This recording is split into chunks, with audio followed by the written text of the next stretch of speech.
Padreiri.com presenta Un faro en el horizonte. Historias de un santo. 4 de octubre. San Francisco de Asís. Nació en Asís, Umbría, y su madre, nacida en Provenza, le puso el nombre de Jean, pero a la vuelta de un viaje a Francia, su padre, nacido en Lucca, lo montejó Francesco, en francés. Hijo de un mercader de paños, Pedro Bernardone, y después de llevar una juventud disipada y aventurera, participó a los 20 años en el primer periodo de largas guerras y turbulencias ciudadanas contra Perugia, donde cayó prisionero. Estuvo un año en la cárcel hasta que fue liberado. Volvió a Asís enfermo, y durante su enfermedad sufrió un gran vacío interior. En la expedición a Puglia, con el ejército que luchaba por el Papa, se hizo enrolar como caballero, y desde Spoleto, tras un sueño misterioso que le invitaba a seguir al amo, más bien que al siervo, volvió a Asís, a pesar de que se le acusó de cobardía.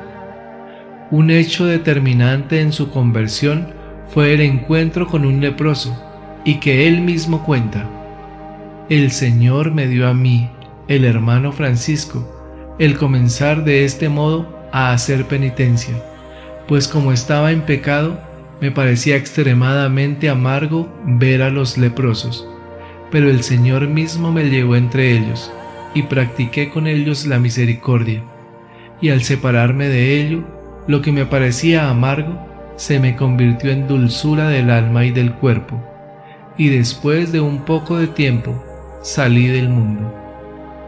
A continuación pasó un tiempo de búsqueda, de algo más de 2 años, viviendo como eremita y penitente.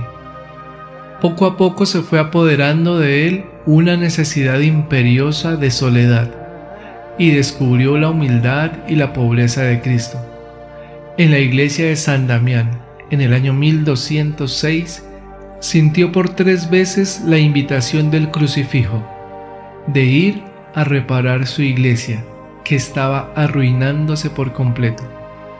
En medio de la plaza mayor de Asís, se desnudó dándole a su padre todo lo que poseía en la tierra para esposar a la hermana pobreza. Se dice que cogió del negocio de su padre unas telas y las vendió para darle el dinero a los pobres. Su padre le acusó ante la autoridad de ladrón. Francisco entonces, en medio de la plaza, se despojó de todos sus vestidos y se los arrojó a su padre, diciéndole: «Ya no eres mi padre, ahora tengo otro padre». Eligió para norma de su vida el Evangelio, en la síntesis de las bienaventuranzas, como fórmulas únicas de divina felicidad. «El mismo Dios me reveló», dice su testamento, «que debía vivir según la norma del Santo Evangelio». En la primera fase de su nueva vida, entre 1204 y 1209, fue buscando la voluntad de Dios. Tras un periodo de existencia solitaria, errante, con hábito eremítico, finalmente descubrió su vocación.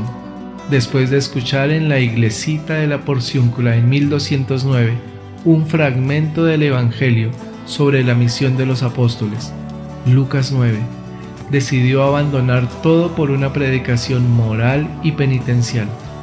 Así fundó el primer núcleo de la Orden de los Fieles Menores. Inocencio III, que lo vio en un sueño, dio la aprobación oral en 1209 a la primera regla.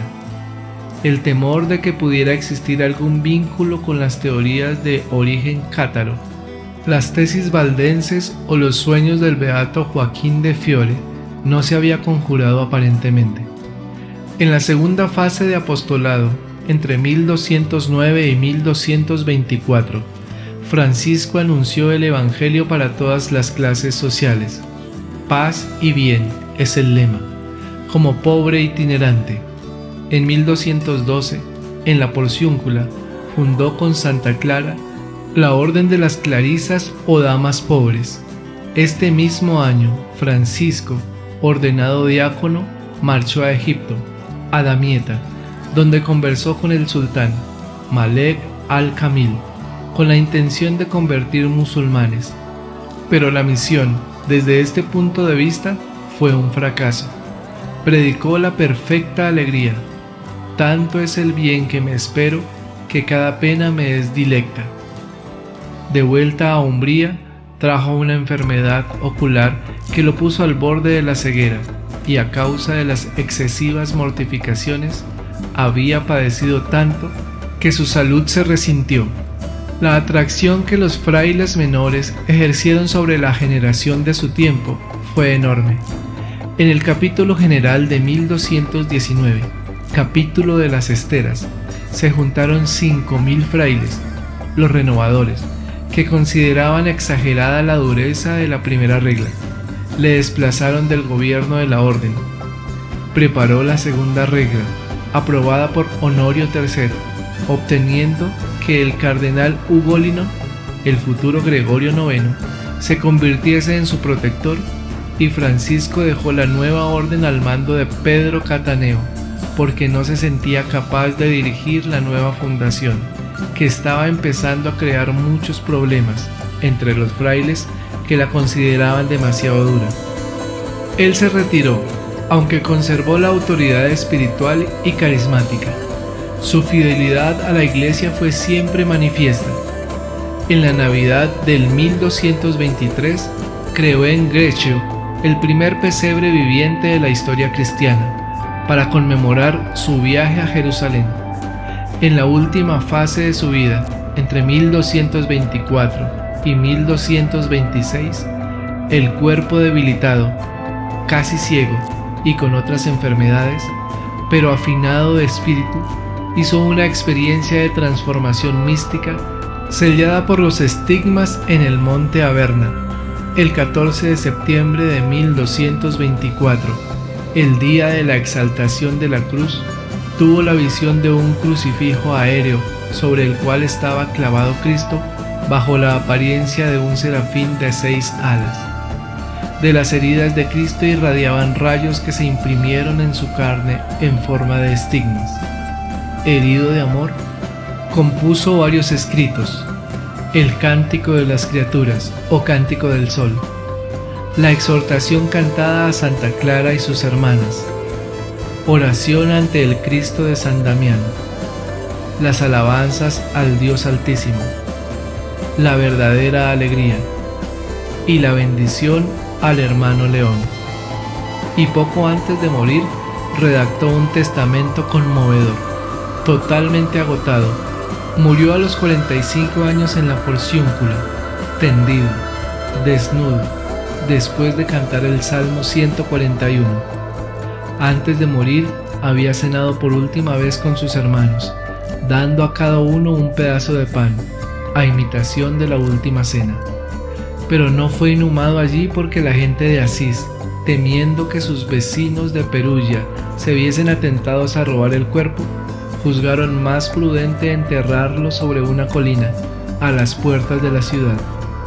Para justificar esta decisión se imaginó que el propio santo había elegido ese sitio como lugar de su sepultura, por humildad, porque era allí donde estaba el patíbulo en el que se ejecutaba a los malhechores. Además, se veía en ello más concordancia con Cristo. Sobre su vida nació el libro Las Florecillas de San Francisco, narración de sus hechos prodigiosos, que al mismo tiempo están llenos de candidez. Es el santo que más simpatía ha despertado en todas las generaciones de la Iglesia Católica, de las iglesias evangélicas y de las religiones no cristianas. Son famosas las anécdotas de los pajarillos que venían a escucharle cuando cantaba las grandezas del Señor, el conejillo que no quería separarse de él y del lobo amansado por el santo. Algunos dicen que estas son leyenda, otros no.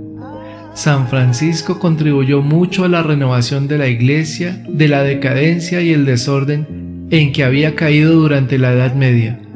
Él ayudó a la Iglesia que vivía momentos difíciles. Nos enseña a vivir la virtud de la humildad. San Francisco tuvo un corazón alegre y humilde.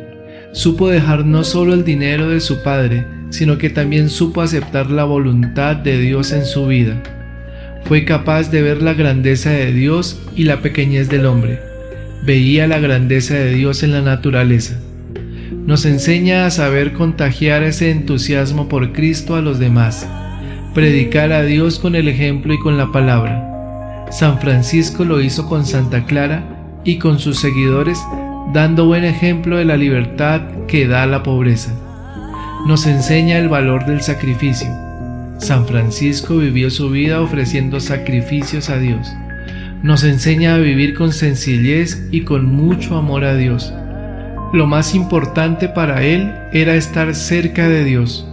Su vida de oración fue muy profunda y era lo primordial en su vida. Fue fiel a la Iglesia y al Papa. Fundó la Orden de los Franciscanos de acuerdo con los requisitos de la Iglesia y les pedía a los frailes obedecer a los obispos. Nos enseña a vivir cerca de Dios y no de las cosas materiales. Saber encontrar en la pobreza la alegría, ya que para amar a Dios no se necesita nada material.